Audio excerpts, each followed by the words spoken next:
You and Chris are going to be in here talking about God knows what.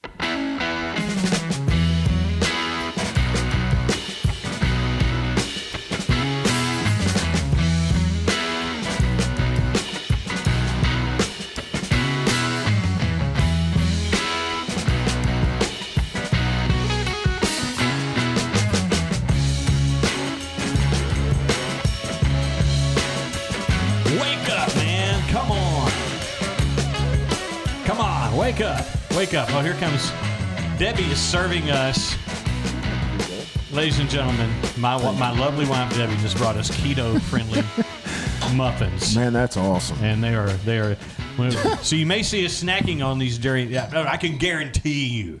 You're going to see us snacking on these during the show. This. I'm telling you right now.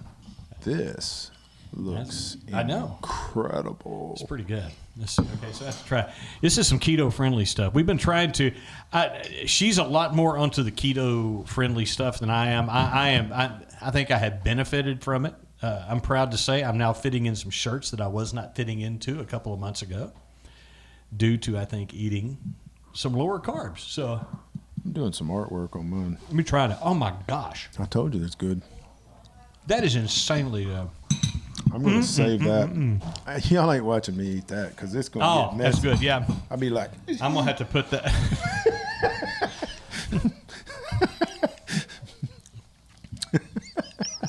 Not around me, you ain't. Not in my store, you don't.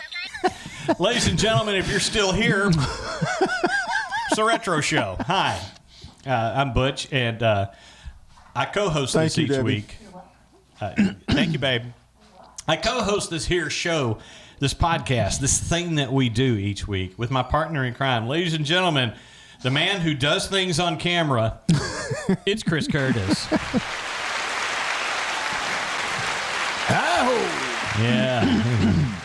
Yeah, if you ever need someone to do something mildly inappropriate, there's your man. Yeah. Ladies and gentlemen, the retro show is... an homage to growing up in the 70s and 80s like Chris and I did. We talk about things from back in the day. I would say that's a pretty good description of the show. We talk about things from back in the day. And as we teased last week, today we're talking 70s hard rock when we get around to it. Early 70s hard rock. Early 70s hard rock, because kind of set the foundation for a lot of other hard rock metal bands that and the thing about it is, I mean, me and Butch were talking the moment I had a revelation. I was listening to a song driving to work one morning. I was like, man, this would make a great show. And I called him. We talked about it. These bands were rolling out of that 60s hippie commune music that was the mid to late 60s music. And it was a totally different sound. And from this list, you're going to understand what we're talking about, and it only goes till about 75, 76, somewhere around there, and then it changes again. And it changed again. And these were instrumental in our life because they were still getting radio play, and radio was huge in our lives at a young age. Everywhere you went, somebody was playing the radio. So that's the reason for this list. So if a band you think was hard rock in the 70s is not on this list, it's probably because they were later 70s. And there are some bands, and I'll go ahead and talk about this before we start getting to specific bands. There were bands that were rock bands that had hard songs, but they weren't necessarily overall hard rock bands. Right. You know what I mean? 100%. And so, I mean, they might have had some banging songs, but they weren't per se a 100% hard rock band. Ladies and gentlemen, at this point in the Retro Show, I'd like to point out that we have a website. It's called retroshow.net, and you will find a plethora. Here's your $5 word. That means a bunch of for you people in Mississippi. A few. Yeah. A couple here and there. That means a bunch of stuff that you can find out about the show. We have a store there, where you can buy. Listen, I'm going to go ahead. Let me show y'all this shirt, okay? Ladies and gentlemen, let me get it in frame there. I'm old, but I'm like cool old. You can get that shirt there. He's just old.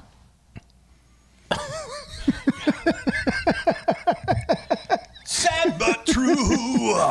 Yeah. You know what, man?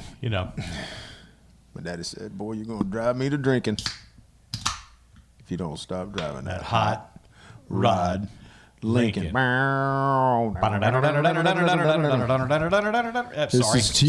This is to you, Jimmy. Folks, Chris would like to remind you to drink local, even if you're in Wisconsin. So, yeah, this is a Wisconsin brew. Yeah, and it says only in Wisconsin, but I'm in Arkansas. He's not drinking in Wisconsin right now. So this is basically a bootleg beer. But I'm gonna, you know what? I'm gonna give the people Smokey and the Bandit did that thing for you. So I'm gonna. It's New Glarus Brewing Company in New Glarus, Wisconsin. Yeah, and it's Spotted Cow. Spotted Cow. Beer. Well, I asked the guy. I've actually had this before because my neighbor is from Wisconsin, and he gave me a 6-pack. Oh, he bootlegged you some. He too, did. huh? Well, actually, his buddy came down. He comes down once or twice a year, and he always brings him beer. So he gave me some beer. It's decent. There beer. you go. I like it. Oh, by the way, we talk about some of the Gen X stuff on there. I saw one of the funniest memes, and I knew I had to talk about it on an upcoming episode. And so the question was, how would the different generations answer this question? And the question was, do you think I'm putting on weight, or do you think I'm fat? And so it started off with the boomers. And the boomers were matter-of-factly, you might have put on a couple of pounds. The millennials went, you're beautiful just the way you are. And then, of course, the younger kids, the Gen Zs, were like, we don't fat shame around here, Then they asked the Gen X person, do you think I'm fat? Gen X guy said, dude, I know like 6 fat people. You're 4 of them.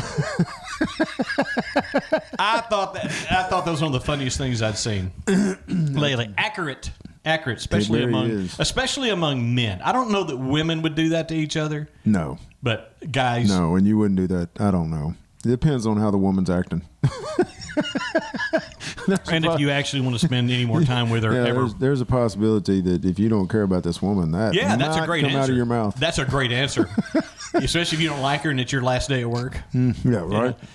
I know like 6 fat people. You're 4 of them. Bye. And then try to live getting out the door. Ladies and gentlemen, we have producers on this show that every month they pony up $3 for this fine podcasting that you're hearing right now. $3. I mean, come on. It's not that much. You can find out about it, how to be a producer, at retroshow.net. There is a link up there to become a show producer. And what's that mean? That means you commit to giving us $3 a month. And then every episode, we run down the list of our current producers. We do. Every single time. We have not done a show yet where we have not run down the current list of producers. You got to find my list. It's in there. Well, y'all really don't know how much this helps us, for sure, to be able to do this every week. And we really enjoy doing it. Yeah. And we really appreciate it, for sure. Yeah. So, Chris, kick it off. The LNC Corporation. Nope. You ain't going to cross the LNC Corporation, ladies and gentlemen. Not a good idea. But we love the LNC Corporation. Terry Schatz. Terry, thank you so much. Terry's one of our newer supporters, and so we appreciate you. Kate Salter, also known as Katus. Sorry, it's stuck. Yeah. So, and I love this guy's name. He sounds like he needs to be like running a major corporation. I don't know why, but Roger McDougal. Roger McDougal. Freaking love that. Yeah, listen.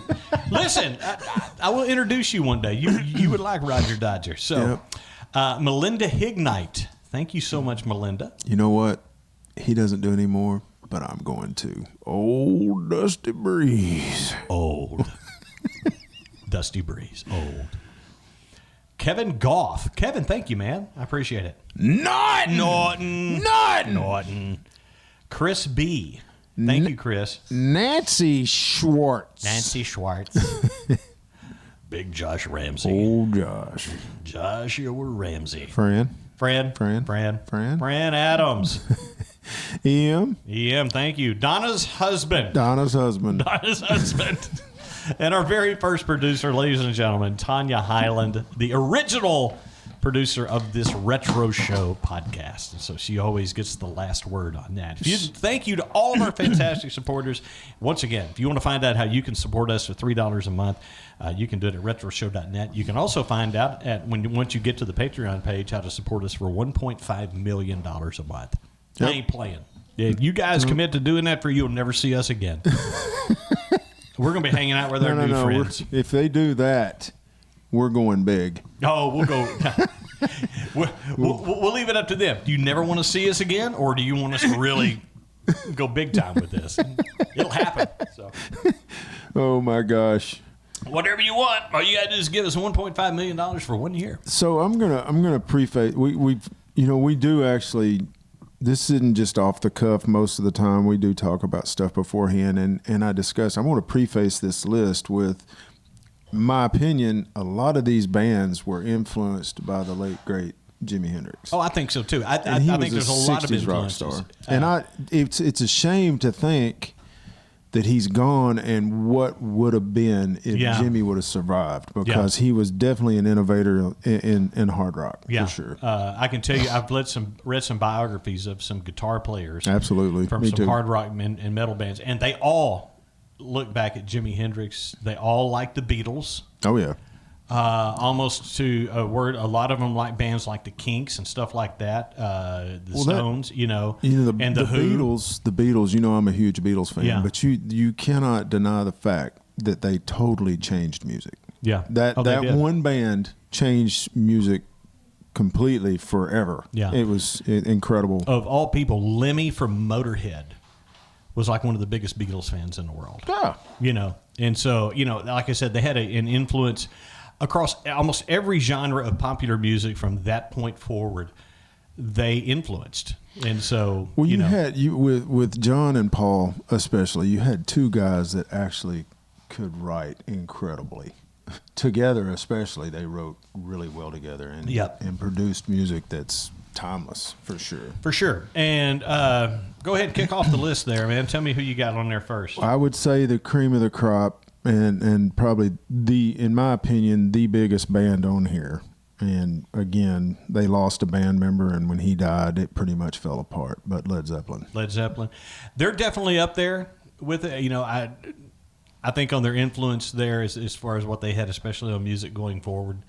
It seems like there were a lot of singers trying to be Robert Plant after Robert Plant. You know what I mean? Right. And so, I definitely think he had maybe not so much on the sound as much as he did on the style of future lead vocalist. You know what I mean? Sure. I mean, he had a big influence on the look, for sure. But their music, for sure. Another timeless band. I mean, you can turn Led Zeppelin on any time, and I'm just like, hey, that's Led Zeppelin. Oh, listen, man, Immigrant Song comes on, and it's cranked, and I'm rocking. Oh, it was kind of cool that Marvel brought Thor. that. Oh, they used that perfectly in Thor Ragnarok. There's a lot of Norse mythology in their music. Right. I mean, they talk about a lot of that, and a lot of Tolkien, which is kind of cool. Yeah, it's very cool. Next on the list, we have to talk about Deep Purple from that era. Now, a lot of people don't know there were basically what they call the different the Mark I, Mark II, and Mark III versions of Deep Purple. Mark I, and I can't remember the original singer's name. It wasn't Ian Gillan who would do, like Smoke on the Water. He was later on. But their first hit was Hush, and I can't remember that singer's name, but it wasn't Ian Gillan. It was like their first vocalist, and I know someone knows it, and I apologize. I just can't think of it right now. Then you have Ian Gillan. Wait a minute, you're admitting defeat? I am. I'm admitting ignorance, and there's nothing wrong with admitting ignorance. Well, it's wrong if you don't admit ignorance. Okay, so let me go ahead and tell you something my dad used to say, and I go by this. There is nothing wrong with being ignorant. Ignorant simply means that you don't have facts on something. You don't know about it. You are ignorant of something. Right. Stupidity is a terminal condition. You're probably going to die that way. So that's the difference between ignorance and stupidity. Well, you know it, but you go ahead and do it anyway. Yeah. That's stupidity. That is stupidity. Yeah. And then you had the Mark III version of Deep Purple, which brought in David Coverdale and Glenn Hughes. and he was a bass player that they brought in. So those two together influenced that version, the Mark III version of Deep Purple. And so to me, I love the Ian Gillan Deep Purple, where you have like Smoke on the Water and Highway Star, things like that. But man, those Coverdale, like the Burn album with David Coverdale, that's a banger, man. Stormbringer is another. I love that song. Yeah, that's the Mark III version of Deep Purple, and they rocked it during that time period. What was the timeline on that? Mid-70s.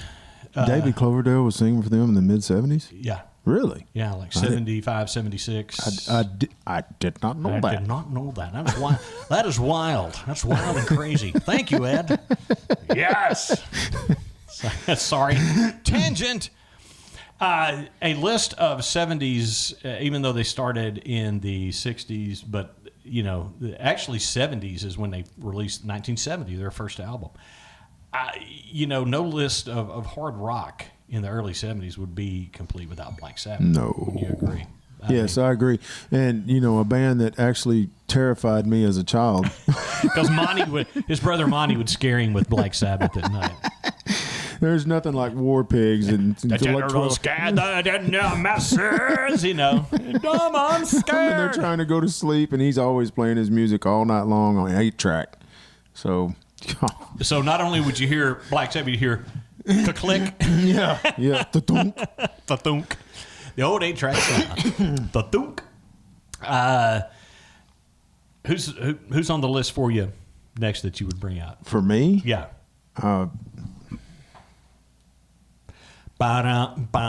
We were just talking about, there's a song they do called I Just Want to Make Love to You. Yes. That I believe is a cover, actually, of an old blues song. But the way they do it, wow. Man, it's like, you brought up that song on Spotify. You just played it. I mean, I've heard that song 100 times, but that intro is incredible. And that's the whole basis for this show. That was the song I was listening to driving to work, and I was like, oh, wait a minute. We need to talk about these, these bands from this era because the sound is different. Yeah. It's just different. Did you ever get to see Foghat? No. I got to see them. Their singer, Lonesome Dave, I can't remember his last name, but he was the guy that sang all those, and we saw him like a few years before he died. But he opened, I believe, for Kansas. Yeah. And we saw them in like 83. Amazing. I mean, it was all those songs, and they were an amazing band, and they were very blues based. Yes. And so, most all of these bands on this list are blues based. But a lot of times that would kind of come through on the record. Man, you see those bands live, and it was very much blues based. I mean, it was really, and it was that English blues. A lot of those English bands were really influenced by American blues. You got like Eric Clapton and all those guys that were so influenced by that. And even George Harrison later on. That's you mentioned Clapton, but that's another band that was an influence on a lot of these bands was Cream. Yeah. Because Cream was playing a different style. And the Dominoes later on. Yep. But, I mean, back to my shirt, this logo, when I was growing up, I love this logo. Yeah. It's very stylish. It really is. I mean, it was cool because it was always on a black. You got concert shirts, they were black. They were black. Okay, and it was white fog hat across the front like this, and it may have a picture on it. But this logo with this F, I was always drawn to it. So, he's got his own money. He got him a shirt. I got me a shirt. He got him a shirt. and for those of you who are listening to this podcast here, it's a cool looking shirt. It's red. It's got like green lettering on it. It's very, very nice. And so that's another reason for you guys to, watch the podcast every once in a while. I'm just giving them a little thing to say, we appreciate you listening in the car. But look what we bring to the table. But go home, pull us up on YouTube, and check out our smiling, handsome faces. Right. At that point, I'm going to put the little ding in there. So, yeah.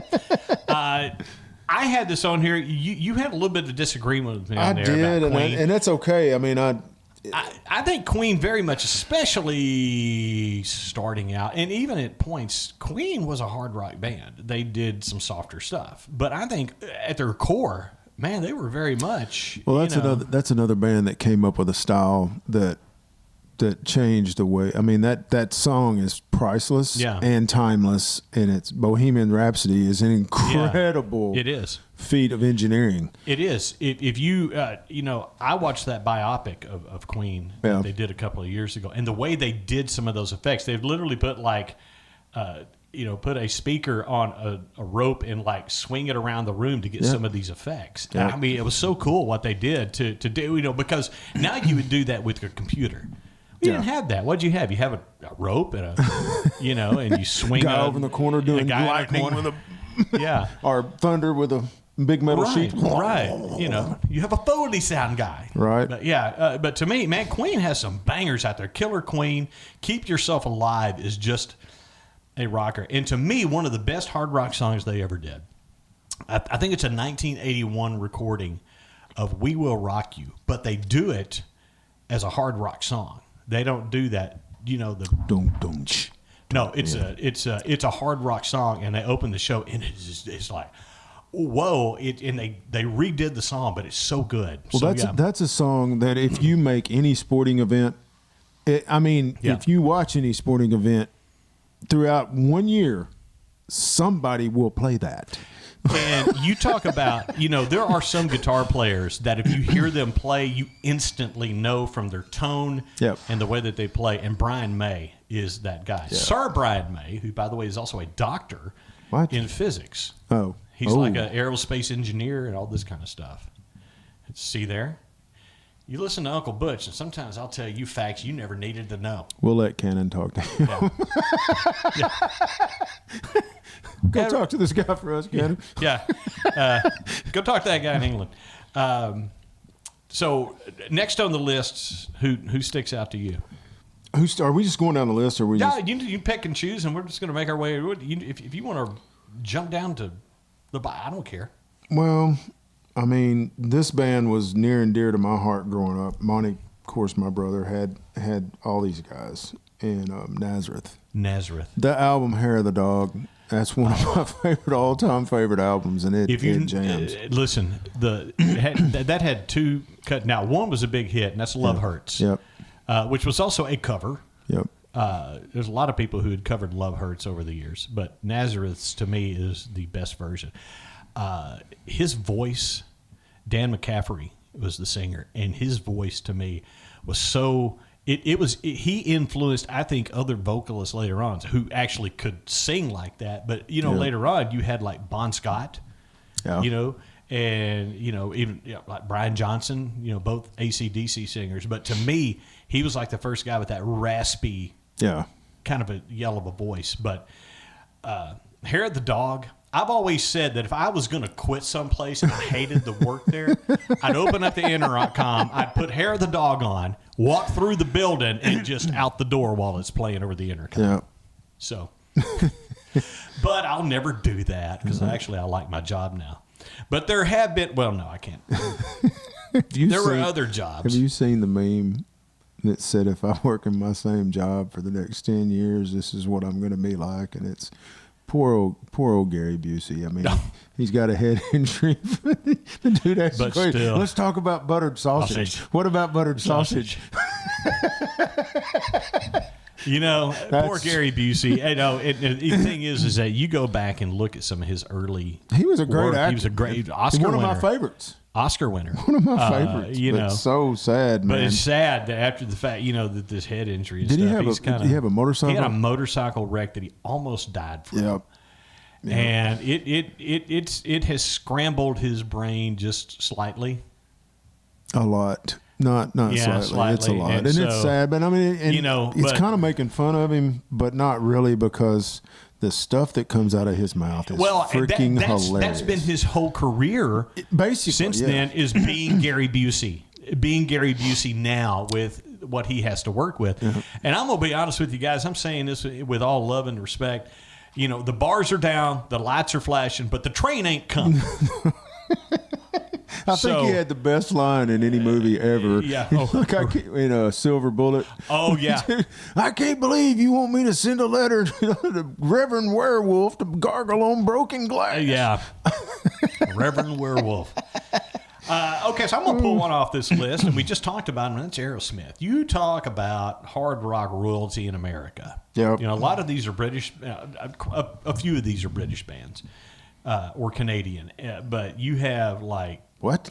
Hey? Hey, talking about Canada, no, Aerosmith was an American band from Boston. And like I said, a previous episode, if you want to go back and listen to it, if you haven't yet, we talked about Aerosmith's retirement and a little bit about their history. But you talk about a band that had, you talk about a hard rock band. They lived a hard rock lifestyle. They did. For a lot of years until they cleaned up. They influenced a lot of the bands in the 80s. Yeah. Early 90s. For sure. They and to have a second act like they did.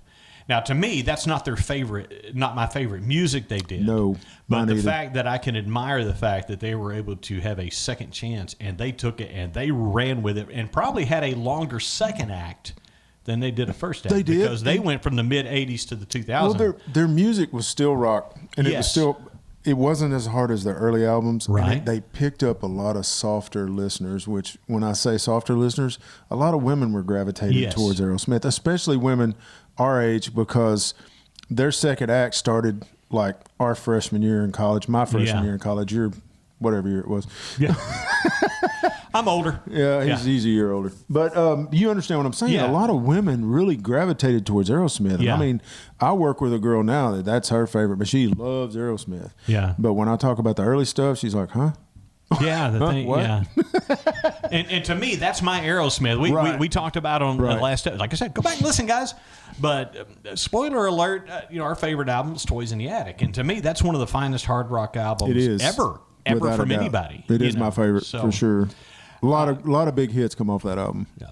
So who you got next on your list there, dude? So 70s hard rock. This is a band that was always around when I was growing up, but didn't really pay attention to them as much. Of course, their biggest hits were always on the radio, but BTO, man. They got a lot of hard They rock. do, and it's good music. It is it's very good. It's good. I mean, I dare you to put on, like, get BTO's greatest hits or get it all, off of Spotify or something. Put you a playlist together of BTO hits. Get on the road and see if you don't have a problem staying under the speed limit. Pull up the song "Not Fragile." Yeah, try that one out. What I'm saying is that's just good, solid Canadian rock, eh? Man, they were really good. That bunch of Mormon boys could play.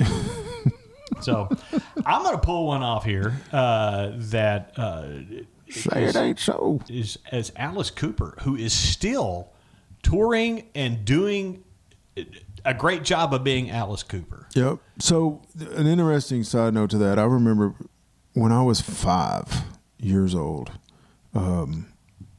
we traveled the East Coast with my dad. He was a salesman, and we took a Starcraft camper, and we either stayed in hotels or stayed in like KOAs on the beach. Oh, it was back then cool. they had no condos. You stayed right on the beach, me and my brother. But that big hit of the summer was "School's Out" by Alice Cooper. It was huge. Everywhere you went, somebody was putting that on the jukebox.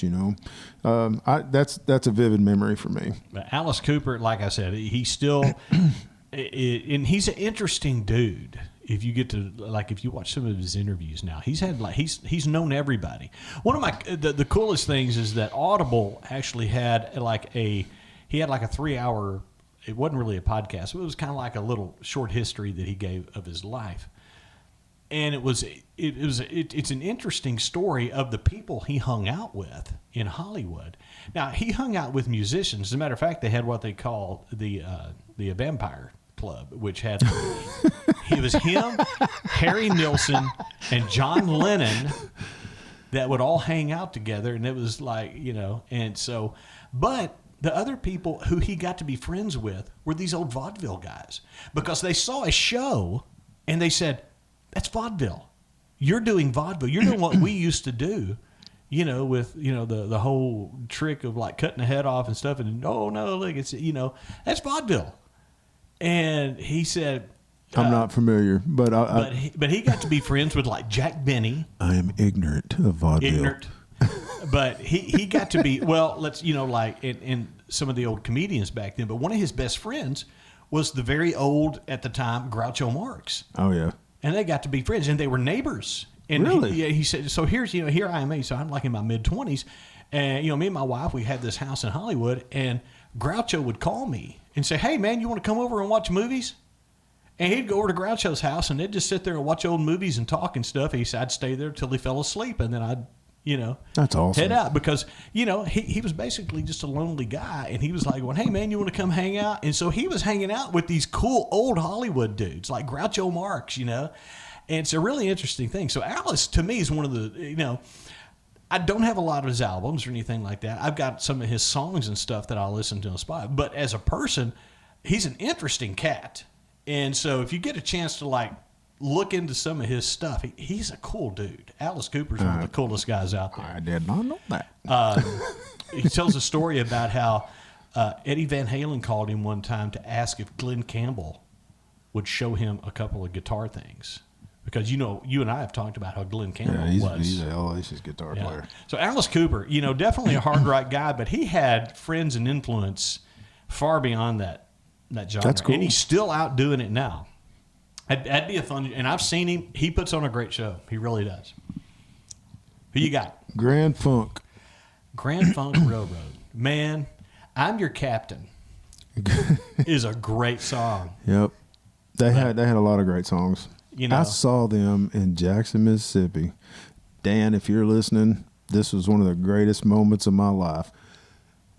War, Grand Funk, and the headliner was James Brown. Oh, man. $12. Oh, man, what a cool lineup, though. So I've seen Grand Funk live, and they were really cool. Yeah, Grand Funk had some really good stuff out there. On the list, I don't think you can't have a 70s hard rock list and not have Ted Nugent on there. Nope.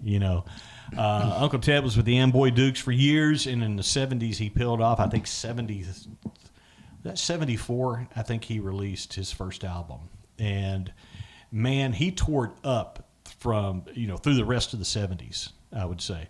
But he definitely got harder when he went solo. Yes, without a doubt. And he's got some timeless hits that still get played today.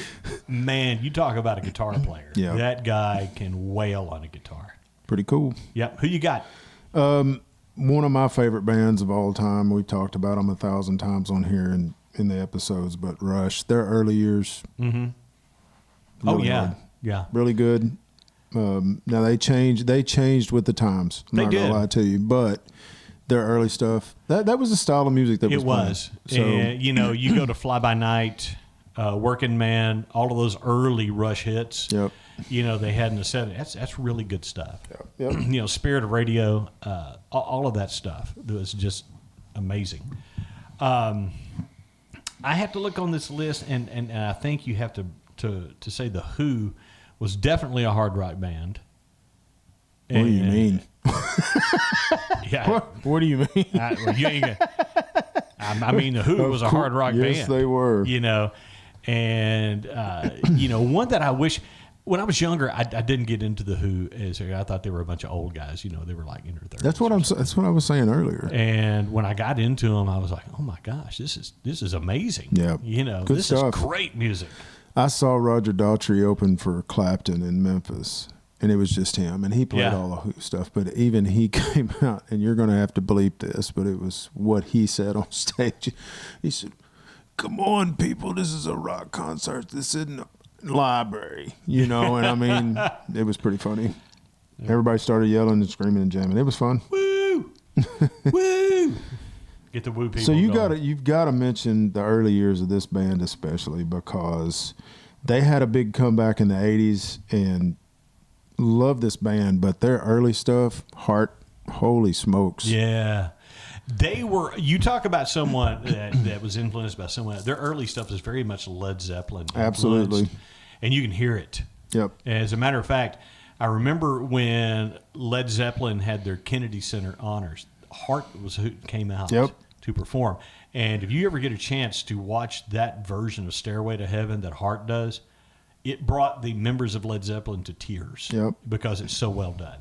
Really cool. But Heart, definitely. Now, like I said, they changed in the mid-'80s, which I don't fault them for that. They had their probably best commercial success with some of those albums. But to me, man, when you have songs like, Barracuda and things, just Crazy on You, Cities Burning, some of that earlier stuff before they changed their style. Heart was, yes. But they changed in the 80s and they had to change. Aerosmith did the same thing. They did. And it made them relevant again, and they had some huge hits in the 80s. They had some huge hits. They sure did. Carried their career over, for sure. All right. Tell me one, man. I just did. Oh, was that you? Oh, you said Heart. That wasn't me. That's Chris. I'm trying to figure out who we talked about on this list, and you keep throwing it at me. Okay, I'm going to bring up one here just for the influence that this guy's had through the years. And that's not the guy that is named after, which was the guitar player, but it was the guy that sang for him, and that's Montrose, who had Sammy Hagar as their singer. And so you got songs like Bad Motor Scooter, and songs that Sammy did with them that would go on to just be classic rock songs. And Montrose definitely needs to be in this list just for the fact that Sammy Hagar came out there, and I like Sammy's solo stuff a lot. Me too. Especially up to the point where he joined Van Halen. Yep. That's my favorite era of Sammy's music. But Three Like Box, that album's great. Yeah, that's a good one there. So, great. But Montrose definitely needs to be in that. All right. Let's see. I'm trying to figure out who we have not talked about. Thin Lizzy. Oh, man. There are some songs that I don't get tired of hearing. Whiskey in the Jar. And that song's been remade by several. Yeah. I mean, Metallica did a version of that. Yes. That's really good. And of course, Boys Are Back in Town. I love that song. I know it's been played a lot. I will still turn up that song when I'm driving, Yep. It's just a well-done song. But Thin Lizzy definitely deserves to be in that list. Along that same thing there, T-Rex. Yeah. Bang a Gong, that was, that was, when that came out in the early 70s. Not as hard as some of this stuff on this list, but still, they've got some really hard stuff. Yep, they do. Who else you got? The early stuff of this band was definitely influenced by a lot of these bands on here, and that was Kiss. Kiss's early albums. Yes. This is an opinion. Ace wasn't a fantastic guitar player, but he got the job done. He got the job done. Now, when do you think it changed? When Destroyer? Do you think that was where, or do you think when they... Rock and Roll Over probably was when they really, really hit big. Yeah. Their first couple of albums were thrown in with Alice Cooper as like a shock rock type band, but they really Rock and Roll Over to me seems to be when their music kind of changed and they exploded. Yeah. And then Destroyer came out and Beth came out with Slow Ballad, and it was a huge hit. I mean, my opinion. Kiss, yeah. I've seen Kiss a lot. Me too, I love them. I saw them twice on their farewell tour, just because Ryan wanted to go again. And, I use Ryan as an excuse because Ryan will say, I'd like to go to that show. All right. Well, my son wants to go see this band. I guess I'll have to go again. It happens at my house, too. So Cannon wants to play that course. Cindy, I got to go play disc golf. I have to go play disc golf. Come on. It's for the children. It's for the children. It's for the children. I'll tell you one on here because we've already talked about Deep Purple, and their guitar player, Richie Blackmore, went on to form Rainbow. Yeah. Good in the band. 70s. And his first singer was Ronnie James Dio. And you got to know that's where he started to get the Dio sound. What's really funny about Ronnie James Dio, here's a cool, and sorry, chasing a rabbit here. If you go back, this is how old this guy was. He was one of the older dudes in the genre even then.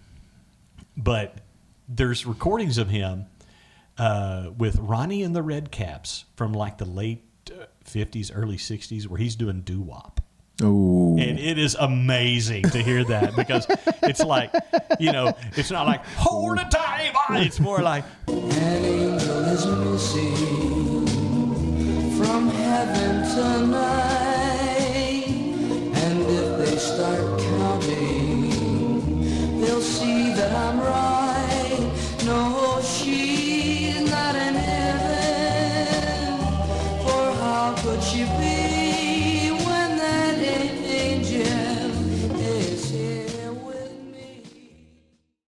Man, he was a good vocalist. He was a very good vocalist. So I saw him live with Black Sabbath, and they did a couple of songs from a Rainbow era that he did. So it was pretty good. They did "Man on the Silver Mountain," which was cool to see. So have we talked about AC/DC? Not the 70s version. Now, of course, that it's real easy to do that because the 70s version of AC/DC stopped in 79 with the death of Bon Scott. Yeah. So it's pretty easy to demarcate those between. But the funny thing is, this is a band, to me, that never sold out. That never did. It's not, when I say sell out, I'm saying you're changing your music to fit Did. society at the time.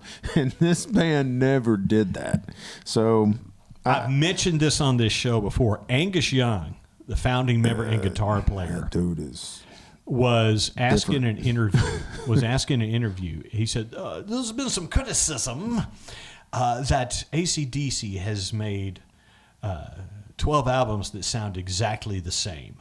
Because it's not true. We made 13 albums that sound exactly the same. Because he knew what the formula was. He knew, that's a band right there. You got two types of band. Well, some they change with the style. Some of them, they know who they are. That's right. And they do their music. And that's what they do.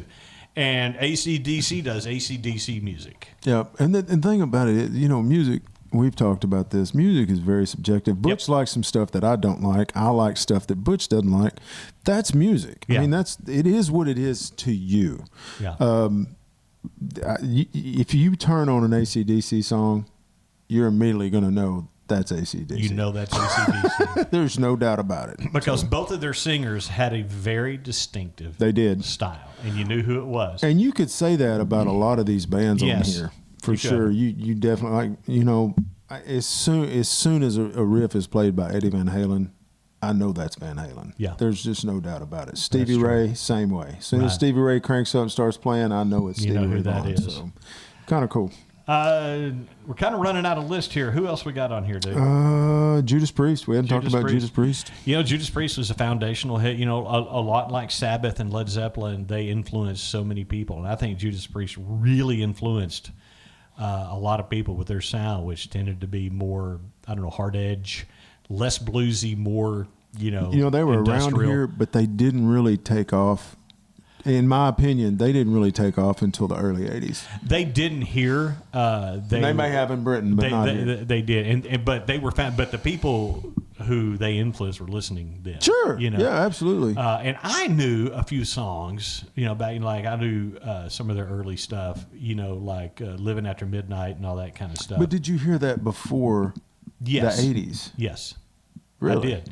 Some of their early stuff in the 70s I had heard, the thing about it is that we were slaves. We were. I don't know if slaves is the right word, but we were tied to the radio. We were beholden to whatever the radio stations was playing. Play. That's right. So I mean, unless somebody had seen them or told them, "Hey, this album's really good." Yeah, you didn't get it because you didn't hear it. Well, we had, there were a few stations that would play some of the harder songs. But a lot of times they wouldn't play this stuff until late at night. Right. And it's called day party. When nefarious things were happening. And so, but you might hear Iron Maiden or Judas Priest, especially back in the, late 70s, early 80s, but you may not hear them until after 9 o'clock at night. Right. On there. So that's when you would hear some of those kind of songs. Because quite honestly, radio stations at the time were programmed by people who didn't necessarily like the harder stuff. And, it was kind of like pulling hen's teeth to get them to play the stuff. I'm going down the list. Uriah Heep. Uriah Heep, That's another mention. I'm just making sure. You got anything to say about Free. No. Well, I was getting there. Yeah. But, no, not making sure we about haven't missed Uriah anybody. Heep, They had Easy Living, which is the one song I can think of that they had. Here's the thing about Uriah Heep. It's kind of funny. They had scarier album covers than their music actually was. Yeah. Now, someone we didn't put on this list that I think deserves a mention for some of their stuff, because later stuff was definitely not that hard, but like with Locomotive Breath and stuff like that. Yeah, Jethro Tull. Yeah. I think they started out as a hard rock band. They did. And then they kind of got more progressive, I guess. Well, they added, went along. what did they add? The piccolo? Well, the flute. They always had a flute player. Well, you know what I'm saying, but it was more prominent in their music. Right, but it was heavy metal flute. And there's no Judas Priest joke there. Rabbit Hole. I know who it is for me, but who had the best album covers? Best album covers from back in the day. There were some good ones.